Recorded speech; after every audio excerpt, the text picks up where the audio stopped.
오늘 또 하나님께 큰 영광이 되어지는 예배가 되어지기 위하여 신령과 진정으로 예배를 드리면서 마음을 잘 가다듬고 예배하는 자들이 되기를 간절히 바랍니다. 제가 여러분에게 이렇게 빚을 진 일이 없고 여러분도 역시 나에게 빚진 일이 없기 때문에 서로가 체주가 만난 것도 아니고 우리 서로가 마음 좀 푸시고 그러면서 좋은 마음으로 서로 대하도록 그렇게 하면 좋겠습니다. 그래서 피차간에 은혜가 되어지고 나는 말씀을 전하면서 은혜가 되어지고 여러분은 받으면서 은혜가 되어지고 이래서 오늘 또 우리 모두와 함께 은혜가 충만케 되기를 주의 이름으로 축원합니다. 오늘 본문 말씀에 43절에서 하나님의 은혜 가운데 있으라 이런 단어가 있고 이런 내용이 있습니다. 그래서 하나님의 은혜 가운데 있으라 라는 말씀을 가지고 우리는 은혜 가운데 거하라 이렇게 말씀을 제목을 잡고 지금 세 번째 전하는 시간인데 오늘 마무리할까 이렇게 생각합니다. 하나님께서 여러분과 저에게 은혜 가운데 거하는 은혜 가운데 사는 있는 성도들이 되어서 은혜로 말미암아 승리하는 성도들이 되기를 간절히 바라겠습니다. 자, 그래서 지금까지 우리가 전한 것 또 생각하는 것을 우리가 생각해 보면 이렇습니다. 하나님의 은혜 가운데 거하라 그랬어요. 은혜 가운데 거하는데 어떤 은혜 가운데 거하느냐? 성령의 은혜 가운데 거하라 이렇게 말씀했습니다. 성령의 은혜 가운데 거하는데 성령의 은혜는 어떤 은혜냐? 거듭남의 은혜다 이랬어요. 거듭남의 은혜다. 그러면 이 거듭남의 은혜는 왜 우리가 받아야 되느냐 하는 문제를 천국 가기 위해서 받아야 한다. 왜? 우리가 요한복음 3장 5절에서 물과 성령으로 거듭나지 않으면 아무도 하나님 나라에 들어갈 수 없다고 말씀하기 때문에 그렇습니다. 그래서 온전히 천국 가는 은혜인데 이 천국 가는 은혜를 다른 말로 말하면 영생을 받은 것이다 이렇게 말씀했어요. 영생을 받은 것이다. 그 다음에 두 번째는 성령의 은혜이고 거듭남의 은혜고 두 번째는 보혜사의 은혜다 이랬어요. 보혜사의 은혜다. 이 보혜사의 은혜는 무슨 은혜인가 하니까 하나님께서 우리를 도와주시는 은혜다 이랬어요. 도움받는 은혜다. 그러면 이 도움받는 은혜는 우리를 어떤 데 주님께서 도와주시느냐? 우리가 연약함을 도와주신다. 연약함을 도와주신다. 그래서 우리가 은혜 가운데 거하면 성령 가운데 거하고 성령 가운데 거하면 내가 거듭남 가운데 거해서 천국에서 영생을 얻는 자가 된다. 그 다음에 내가 성령의 은혜 가운데 거하면 보혜사 가운데 거함으로 말미암아 하나님이 나를 도와주시되 나의 약한 부분들을 도와주신다 이랬어요. 자, 그러면 이제 세 번째로 성령의 은혜를 우리가 온전히 거하면 어떻게 되느냐? 하나님이 나를 인도해 주신다. 그래서 인도함 받는 거예요. 그래서 인도해 주시는데 어디로 인도해 주느냐? 인도해 주시는데 진리 가운데로 인도하신다 그랬어요. 지금 이제까지 한 것 지금 복습하고 있는 겁니다. 진리 가운데로 인도함으로 말미암아서 우리는 항상 진리 가운데로 인도하는데 진리가 뭐냐? 진리는 예수 그리스도가 진리고 진리는 하나님의 말씀이 진리니까 진리 가운데로 인도함 받으면 나는 신앙이 점점 좋아진다는 것이죠. 신앙이 좋아짐. 자, 그 다음에 이제 네 번째는 지난주까지 했는데 네 번째는 하나님의 성령 가운데 거하면 어떤 은혜가 주어지느냐 하면은 권능이 주어진다는 거죠. 권능이 주어진다. 이 권능은 세 가지를 말했는데 하나는 권세를 말했어요. 권세가 주어진다. 권세가 왜 필요하냐 하면은 우리가 영적 전쟁에서 승리하기 위해서는 권세가 필요하다. 그 다음에 능력이라 그랬어요. 제가 능력은 뭐냐면은 하나님의 일한데 힘이다. 하나님의 일할 수 있는 힘, 이 능력이 주어진다. 그 다음에 담대함이라고 그랬어요. 담력. 이 담력이 우리에게 주어지는데 이건 신앙생활하는 자의 마음이에요. 그래서 우리가 담력을 얻어서 담대하게 신앙하는 성도들이 되어야 할 줄로 믿습니다. 지금은 담력이 그렇게 크게 우리에게 들려지지 않지만 옛날에 핍박이 심했던 우리나라와 옛날에 핍박했던 제자들을 보면 그들에게는 담력이 대단히 필요했습니다. 왜? 담력 없으면 발발 떨다가 예수 부인하게 되니까 그렇습니다. 그래서 담력이 필요했어요. 그러므로 말미암아 내가 은혜 가운데 거하되 성령의 은혜 가운데 거하면 권능 가운데 임해서 권능 속에서 권세를 받아 악령과 싸워 이기고, 그리고 능력을 받아서 주의 일을 잘하고, 그 다음에 담력을 얻어서 신앙생활을 담대하게 잘할 줄로 믿습니다.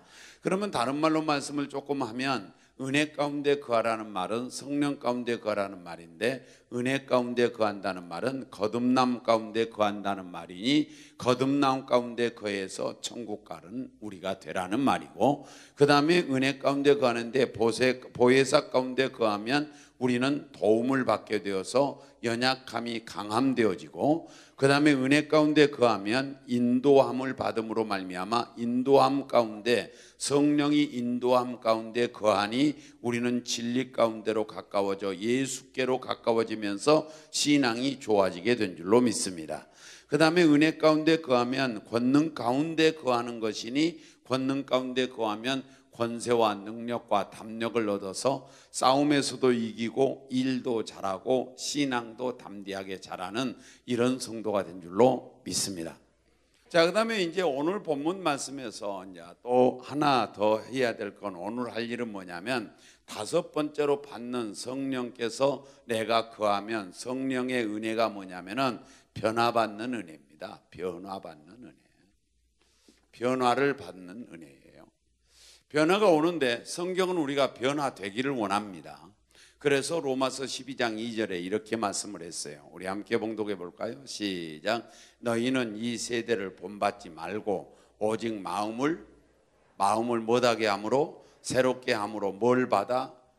변화를 받아 하나님의 선하시고 기뻐하시고 온전하신 뜻이 무엇인지, 하나님의 뜻을 발견하는데 오늘 말씀 속에서 하나님의 뜻은 은혜 중에 거하는 거예요. 은혜 중에 거하는 거 아버지 뜻이니까 우리 마음을 새롭게 함으로 변화를 받으라는 거죠.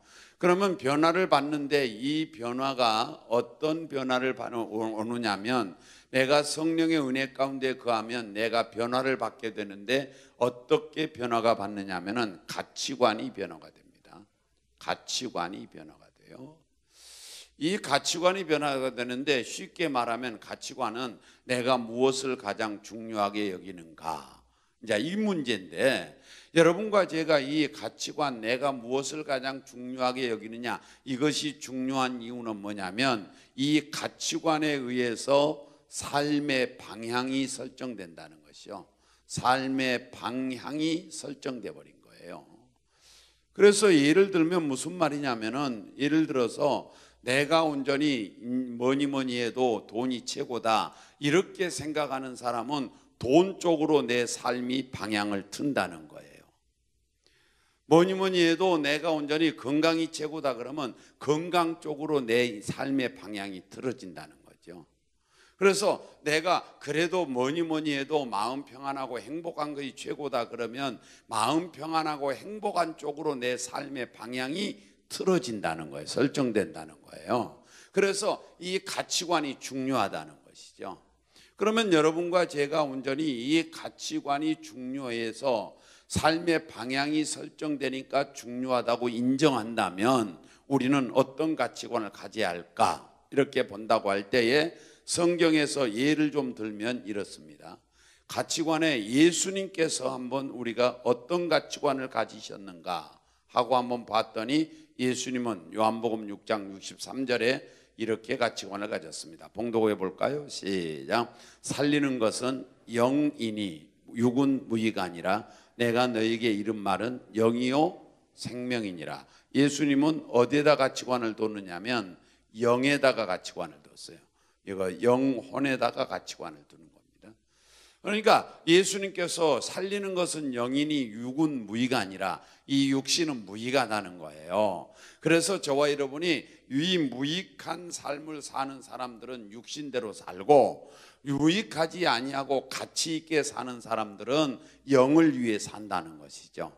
그래서 여러분과 저도 영혼이 귀한 줄 알아야 할 줄로 믿습니다. 그러면 왜 영혼이 귀하냐? 저는 몇 가지 본다면, 첫째는 영혼은 하나님의 형상이에요. 하나님의 형상이니까 귀한 줄로 믿습니다.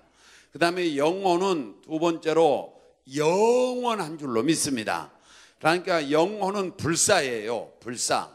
구원받지 못한 영혼은 지옥에서 죽지 않고 영원히 살고, 구원받은 영혼은 천국에서 영원히 행복하며 살고, 이것이 이제 지옥에서 사느냐 천국에서 사느냐만 다르지 다 불사란 말이에요. 안 죽는다 그런 말이에요. 영혼은 육신이 죽는 거지 영혼은 죽지 않는단 말이죠. 그래서 영혼이 귀하다. 자, 그 다음에 세 번째로 영혼이 귀한 이유는 왜 세 번째로 귀하냐면은 영혼이 없으면 여러분과 제가 아무것도 아니에요. 내게서 혼이 떠나가면, 내게서 영이 떠나가면 아무리 예쁜 사람도 냄새나게 돼 있고요. 그래서 온전히 내가 이 눈이 눈답게 볼 수 있는 것은 영혼이 있기 때문이에요. 내가 이 손이 손답게 움직일 수 있는 것은 영혼이 있기 때문이라고요. 내 속에서 영혼이 떠나가면 내 손이 있으나 손이 움직일 수가 없단 말이죠. 차렷 자세로 묶어가지고 보내볼 수밖에 없어요. 그래서 저와 여러분이 뭐가 귀하냐? 육신이 귀한 것이 아니라 영혼이 귀하다는 거예요. 그러면 이 육신이 언제 귀한 거냐? 영혼이 있을 때만 귀하고, 영혼이 있을 때만 가치 있는 것이고, 영혼을 위하여서 살 때만 이 영혼이 가치 있는, 육신이 가치 있는 거예요. 그래서 저와 여러분은 영혼에 의해서 육신이 가치를 얻기도 하고, 영혼에 의해서 육신 노릇도 할 수 있는 거라고요. 그래서 여러분과 제가 온전히 영혼이 귀한 줄로 믿습니다. 그래서 주님께서 살리는 것은 영이니 육은 무의가 아니라 이렇게 말씀하신 거예요. 저와 여러분은 예수님처럼 가치관을 어디다 두고 사느냐? 영혼에 두고 살란 말이죠. 영에 두고 살아라 하는 것이 성경이 원하는 하나님의 뜻인 줄로 믿습니다.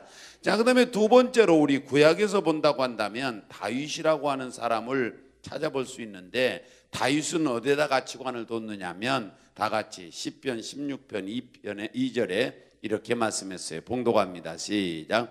내가 여호와께 아뢰되 주는 나의 주님이시오니 주 밖에는 나의 복이 없다 하였나이다. 아멘.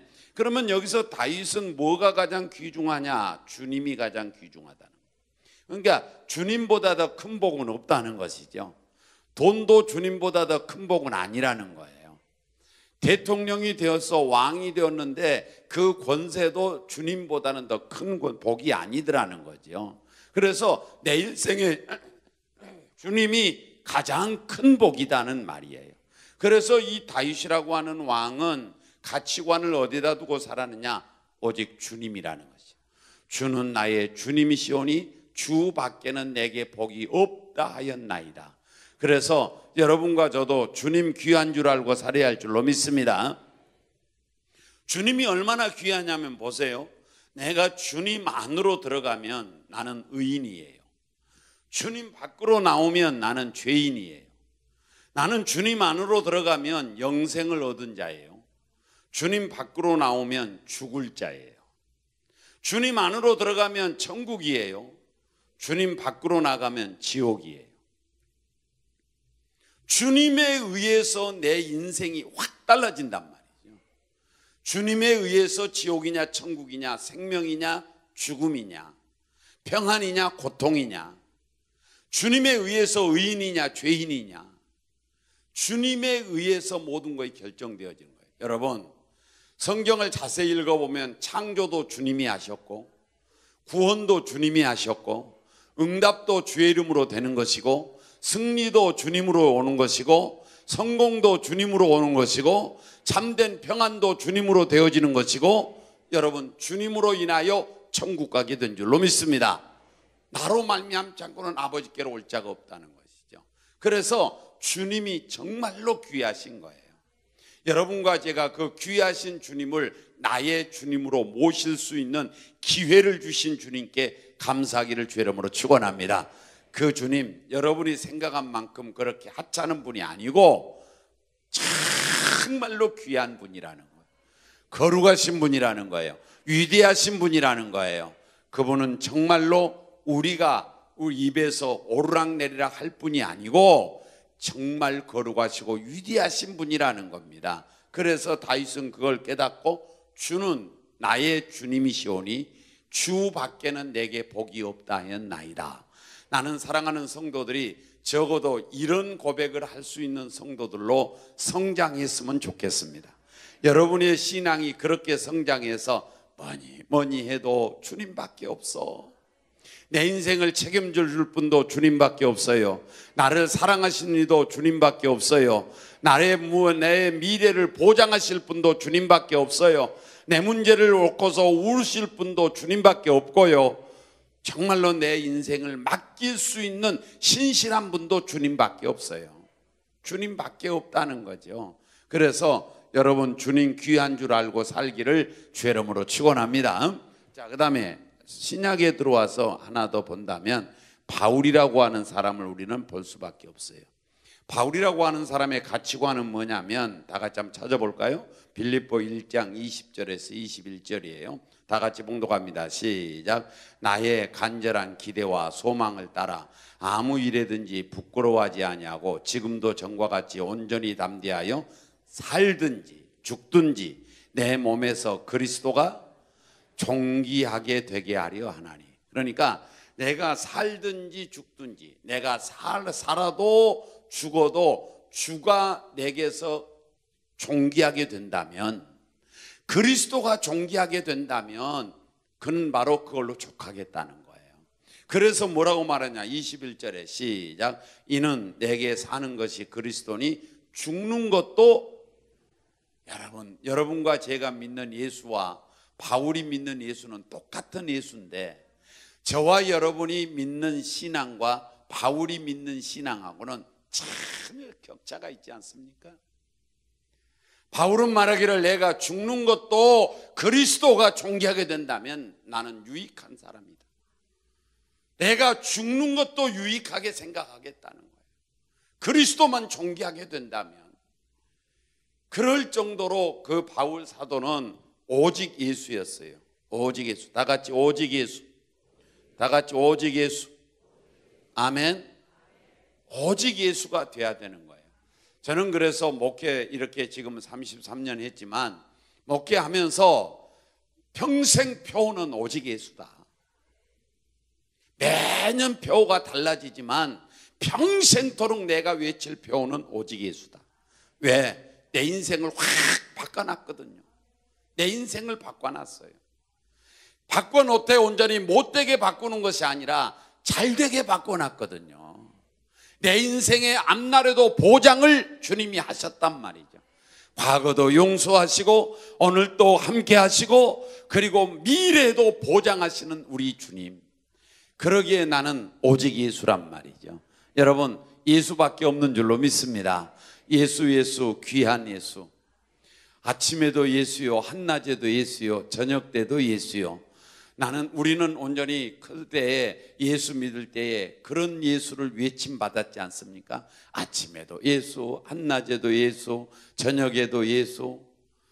맞아, 우리는 예수 예수하고 살자고 우리 목사님들이 외치신 걸 보았단 말이죠. 우리 모두 함께 오늘도 오직 예수가 귀한 줄 믿기를 주의 이름으로 축원합니다. 그러면 여러분의 삶이 어떻게 됩니까? 내가 예수 그리스도처럼 영혼에 관심을 가지고 영혼에 내가 가치관을 가지고 살아가게 되면 내 영혼의 세계가 천국일 줄로 믿습니다. 내가 온전히 다윗처럼 가치관을 주님께 가지고 사니까 다윗이 뭐라고 그랬냐? 여호와는 나의 목자시니 내게 부족함이 없더라. 여호와를 귀하게 여겼더니 여호와를 귀하게 여겨서 목자를 내 앞에다 모시고 살았더니 주님이 나를 부족함이 없게 만들어 주시더라. 바울 사도처럼 여러분과 제가 온전히 또한 가치관을 오직 예수께 두고 살면 바울 사도처럼 이후로는, 이 말은 뭐냐, 내가 죽고 나면 천국에는 의의 면류관이 예비되었도다. 인생 성공자가 되었다, 이 말이죠. 그래서 우리 모두 함께 오늘도 가치관의 변화가 있기를 주의 이름으로 축원합니다. 저는 이 변화를 여러분이 스스로 하기를 원하지만, 변화를 갖고 내가 인생을 고쳐나가는 데 있어서 두 가지 방법이 있는데, 하나는 뭐냐, 내 의지의 방법이고 또 하나는 은혜 방법이에요. 의지 방법은 내가 수고해서 하는 거예요.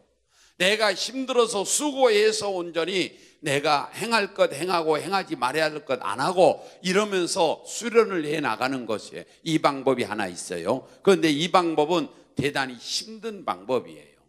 그 방법으로 못하겠거들랑 저와 여러분이 무슨 방법을 써야 되느냐, 은혜의 방법을 써야 되는데, 은혜의 방법에는 한 번에 뒤집을 수 있어요.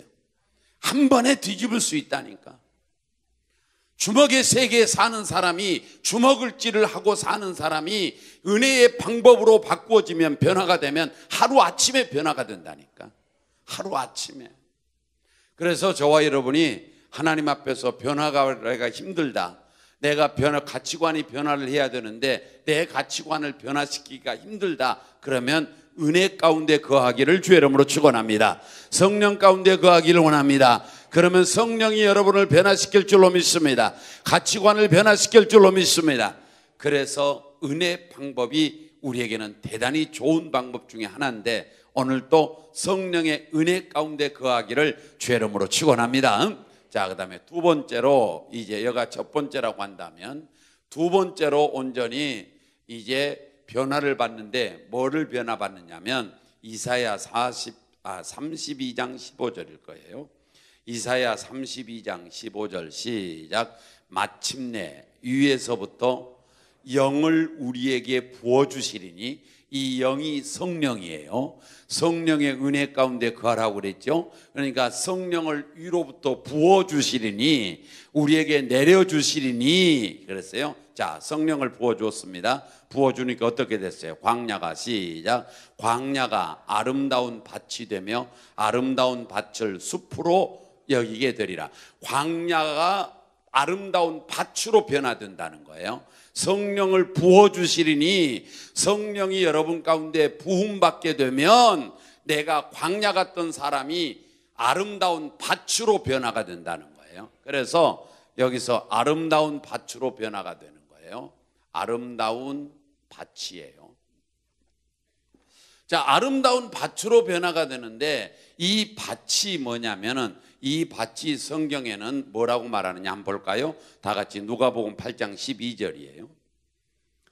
누가복음 8장 12절 시작. 길가에 있다는 것은 말씀을 들은 자니, 이에 마귀가 가서 그들이 믿어 구원을 얻지 못하게 하려고 말씀을 뭐돼서, 그렇죠. 그래서 밭이 뭐냐면 마음이에요. 마음이 밭이에요. 이 밭에는 뭐가 있어야 되느냐면 씨가 있어야 돼요. 씨가 있어야 되겠죠. 밭이 밭으로만 존재하면 가치가 없는 거예요. 씨가 뿌려져야 가치가 있는 거예요. 그래서 온전히 이 밭은 씨가 있을 때, 좋은 씨가 뿌려질 때에 그 밭에 뭡니까? 가치가 있는 거라고요. 그러면 이 씨가 뭘 거냐? 이것을 누가복음 8장 11절에서 이렇게 말씀하셨어요. 다 같이 시작. 이 비유는 이러하니라. 씨는 하나님의 말씀이요 그랬어요. 씨는 하나님의 말씀입니다. 자, 그러면 여러분과 저의 마음밭에 말씀의 씨앗이 많이 뿌려져야 되는 거예요. 말씀의 씨앗이 뿌려져야 되는데, 이 마음밭이 아름다운 밭으로 변화된 마음이라 해야 된다니까요. 그러니까 이 마음을 가리켜서 성경에는 뭐라고 그랬냐면은 네 가지 밭이 있다고 그랬죠. 네 가지 밭이 있어요. 길가라고 하는 밭이라고 그랬어요. 길가 이렇게 돼 있어요. 그러면 길가의 마음을 가진 자는 어떤 사람이냐면 이 사람은 말씀을 듣는데 말씀을 빼앗겨 버립니다. 빼앗긴다. 말씀을 빼앗겨요. 그러면 뭐가 말씀을 빼앗아가느냐? 마귀가 와서 빼앗아간. 아까 읽었는데 누가복음 8장 12절에서 다시 한번 볼까요?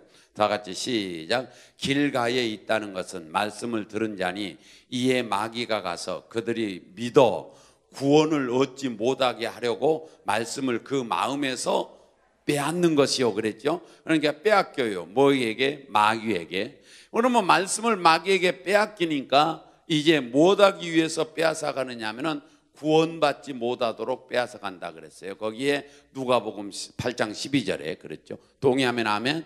야, 그래서 구원받지 못하게 하려고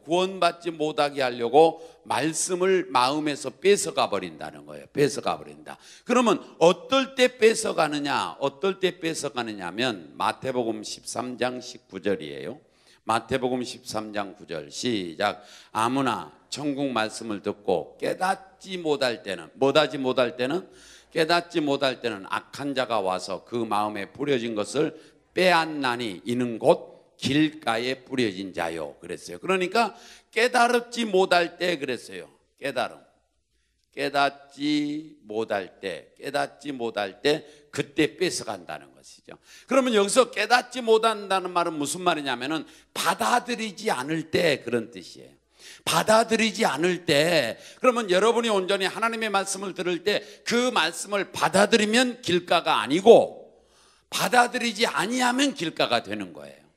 길가가 되면 마귀가 와서 씨앗을 빼앗아 가버려요. 왜? 구원받지 못하게 하려고.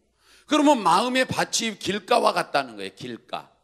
길가에서는 무슨 우리가 농사를 지어요? 길가는 못 짓습니다. 거기는 사람 걸어다니는 데지. 그러므로 말미암아 쓸모없는 마음이 되는 거예요.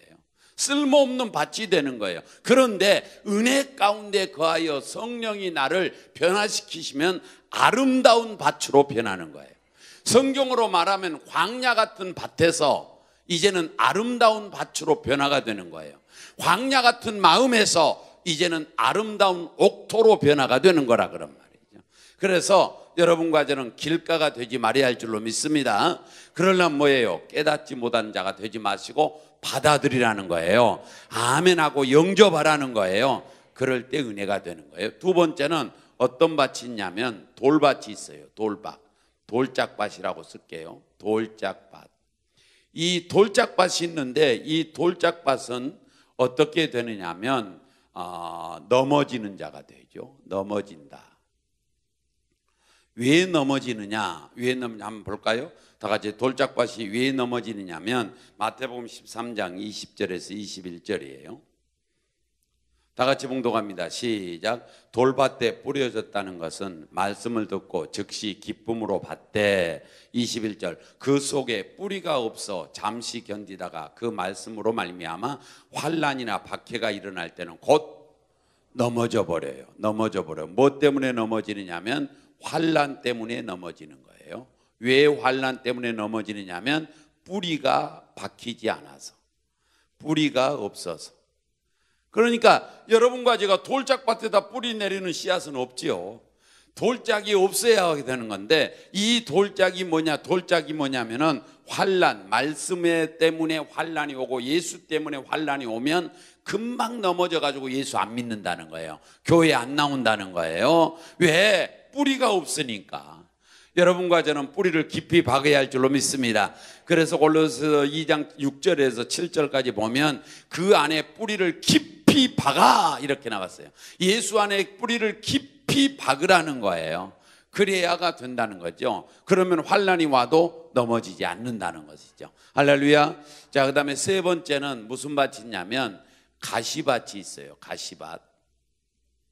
지금 시간이 다 돼가지고 제가 급해졌어요. 자, 그래서 글씨가 막 삐뚤삐뚤하지만 글씨를 보지 마시길 바래요. 제가 다시 말씀드리지만 어느 교회 붕에 갔더니 제가 칠판을 놓고 설교를 했더니 담임 목사님 하시는 말씀 뭐라고 그러냐면 목사님 칠판 쓰지 말지요. 왜요? 글씨가 그 모양이라서 되겠어요? 글씨 못 쓴다고. 근데 실제로 내가 글씨 못 쓰는 건 아니에요. 여러분 보세요. 뭐 내가 글씨 한번 잘 쓸 사람 나와보라고 한번 해봐. 잘 쓸 사람이라고 여기다 딱 대고 붙여가지고 길가 하고 쓰면 다 쓸 수 있죠. 그런데 이거 붙이고 쓰려고 하니까 시간이 가니까 빨리빨리 쓰니까 못하죠. 아니 우리가 배울 때 어떤 교수는 예를 들어서 길자를 쓰면 뭐라고 쓴 줄 알아요? 길. 이래도 잘만 알아듣고 교수가 유명한 교수요. 그러니까 글씨 보지 말고 내용 보라 그런 말이지. 가시밭이 있어요. 아멘. 자, 가시밭이 있는데 이 가시밭은 뭐냐면은 막힙니다. 막힌다. 뭘로 막히느냐면은 가시 때문에 막히는 거예요. 가시가 뭐냐 한번 찾아볼까요? 성경에다 같이 마태복음 13장 22절이에요. 시작. 가시떨기에 뿌려졌다는 것은 말씀을 들으나 세상의 염려와 재물의 유혹에 말씀이 막혀 결실하지 못하는 자요. 그래서 뭐냐면은 염려, 세상의 염려, 그 다음에 물질의 욕심, 이것 때문에 신앙이 망친다는 거예요. 그래서 염려와 욕심을 부리지 말라는 것이죠.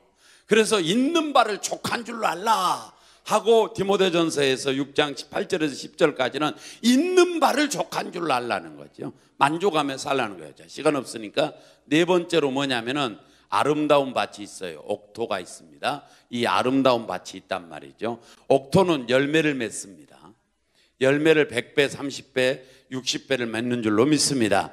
열매를 맺는데 왜 열매를 맺느냐면 이 옥토는 좋은 마음으로 그랬어요.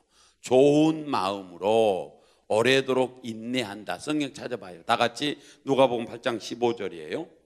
자, 이제 다 찾았어요. 시간이 없으니까 못 찾겠어요. 다 같이 봉독합니다. 시작. 좋은 땅에 있다는 것은 착하고 좋은 마음으로 말씀을 듣고 지키어 인내로 결실하는 자니라. 아멘. 자, 여러분 결실하게 될 줄로 믿습니다. 열매 맺게 될 줄로 믿습니다. 옥토가 된다. 그러면 여기서 아름다운 밭은 뭐냐면 옥토를 의미하는 거예요. 이 아름다운 밭은 뭐냐? 좋은 밭을 의미하는 거예요. 그래서 이 아름다운 밭이 되면 아름다운 마음이라는 뜻이에요. 아름다운 마음씨. 얼굴이 예쁘다고 여자냐 그렇게 노래가 있잖아요. 옛날에 뭐 남자들은 해당 안 된 줄 알고 알지만 그렇게 또 웃지 마세요. 마음씨가 바뀐다는 거예요. 그래야 마음씨가 바뀌어야 삶의 열매도 있다는 거예요. 여러분 말씀을 들을 때도 마음이 좀 바꿔지길 원합니다. 길가와 같은 마음으로 말씀 받지 말란 말이에요. 돌짝밭 같은 가시밭 같은 마음으로 말씀 받지 마시고 아름다운 밭으로 마음으로 온전히 말씀을 받아야 할 줄로 믿습니다. 좋은 마음으로 받으란 말이에요. 지키려고 받으란 말이에요. 오래도록 참고 기다리면서 열매를 거두려고 받으라는 거예요. 그래서 여러분과 제가 은혜 가운데 거하면 거듭나게 되고 도움받게 되고 신앙이 좋아지게 되고 권능이 임하게 되고 또한 은혜 받게 되면 변화를 받게 되어서 우리의 가치관이 달라지게 될 줄로 믿어. 그래서 우리는 부족함 없는 사람이 되며 인생의 승리자가 될 줄로 믿습니다. 은혜 가운데 거하면 성령이 나른 아름다운 마음으로 변화시키셔서 내 삶의 현장에 열매 맺게 할 줄로 믿으시기를 주의 이름으로 축원합니다. 그래서 은혜 가운데 거하라는 거예요. 우리 교회가 무슨 교회? 은혜교회. 은혜 가운데 거하라는 거예요. 할렐루야. 여러분 보세요. 해수욕장에 갔으면 활라당 벗고 해수욕 할 일이지 거기서 넥타이 묶고 정장 차림하고 저라고 돌아다니면 이상한 사람이요. 그러면 은혜교회에 왔으면 은혜 받아야지. 은혜교회에 와서 은혜 안 받으면 곤란하지 않습니까? 그래서 은혜 가운데 거하라. 할렐루야. 자, 옆 사람하고 인사하면서 마칠까요? 다 같이 은혜 가운데 거합시다. 시작. 은혜 가운데 거합시다. 아니 얼굴 쳐다보고 미운 사람 보듯이 그러지 마시고 다시 한번 다 같이 양쪽 옆에 그렇게 두 번은 해야 돼요. 시작. 은혜 가운데 거합시다. 은혜 가운데 거합시다. 아멘. 자, 깨달아지면 아멘 합시다. 자, 깨달아져야 마음으로 받아들여야 뺏기지 않습니다. 그래야 열매 거둡니다. 할렐루야. 자, 기도합니다. 하나님 감사합니다.